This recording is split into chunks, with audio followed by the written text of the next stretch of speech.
Hello students, तो आज हम करेंगे एक्सरसाइज 8.1 का क्वेश्चन नंबर 3। तो क्वेश्चन नंबर 3 क्या कहता है?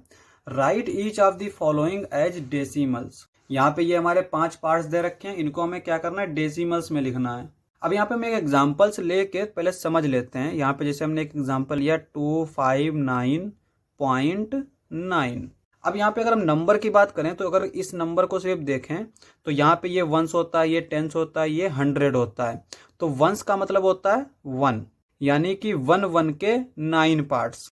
और टेंस का मतलब होता है 10, यानी 10 के 5 पार्ट्स, यानी 5 टेंस। ठीक है, यानी कि 5 टेंस का मतलब ये हुआ कि 10 को 5 टाइम लिखा गया है।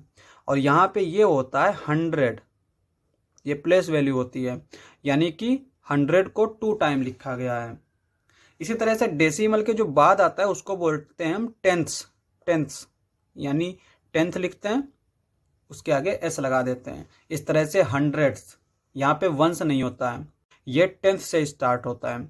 और इसकी प्लेस वैल्यू क्या होती है पहले लिख लेते हैं, 1/10 होता है। तो इसका मतलब ये हुआ कि इसके पास 9 टेंथ्स हैं, यानी 1/10 को 9 टाइम्स लिखा गया है। तो अगर 1/10 को 9 टाइम्स लिखेंगे तो क्या आएगा? 9/10 आएगा। अब यहाँ पे इसको समझ लेते हैं। ए वाला पार्ट हमारा क्या दे रखा है? 7 टेंथ्स। अब टेंथ्स कहाँ पे आता है? डेसिमल के बाद आता है, तो पहले हम डेसिमल लगा लेंगे। और यहाँ पे 7 टेंथ्स कह रहा है तो यहाँ पे हम 7 लिख देंगे। और डेसिमल से पहले अगर कुछ नहीं है तो 0 लगा देते हैं। अब हम बी वाला पार्ट देख लेते हैं। तो बी वाला क्या कहता है? 2 टेंथ्स एंड 9 टेंथ्स। अब यहाँ पे देखो, हमें क्या होता है? पहले यहाँ पे वंस होता है, टेंस होता है, 100 होता है, और डेसिमल के बाद क्या होता है? टेंस होता है। अब यहाँ पे दे रखा है 2 टेंस, यानी टेंस की जगह पे हम 2 पुट करेंगे। तो यहाँ पे ये टेंस होता है, यहाँ पे हमने 2 पुट कर दिया। एंड 9 टेंस, तो इसका मतलब ये हुआ कि डेसिमल के बाद हम 9 पुट करेंगे।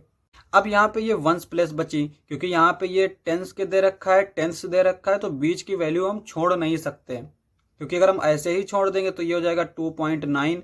तो वंस प्लेस पे 2 आ जाएगा। तो वंस प्लेस पे जब कुछ नहीं दे रखा है तो हम 0 लिख देंगे। तो ये हो जाएगा 20.9।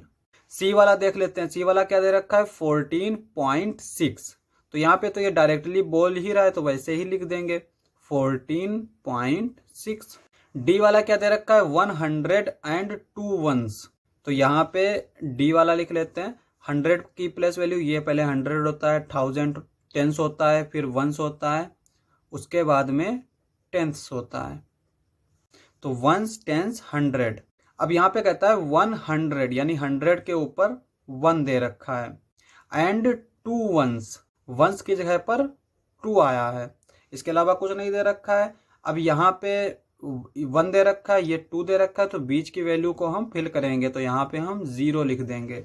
और हमें यहाँ पे टेंस दे नहीं रखा है, तो इसका मतलब हमें डेसिमल भी लगाने की ज़रूरत नहीं। तो हमारा जो नंबर आएगा वो आएगा 102। अब हम ई वाला पार्ट देख लेते हैं। तो ये क्या दे रखा है? 600.8। तो यहाँ पे भी डायरेक्ट ही बोल रहा है, कह रहा है 600, तो 600 लिख लिया, 0.8, तो पॉइंट लगा के 8 लिख दिया। तो ये हमारा डेसिमल आ गया। लास्ट पार्ट था, क्वेश्चन समाप्त। नेक्स्ट लेक्चर में करेंगे नेक्स्ट क्वेश्चंस। आज के लिए बस इतना ही।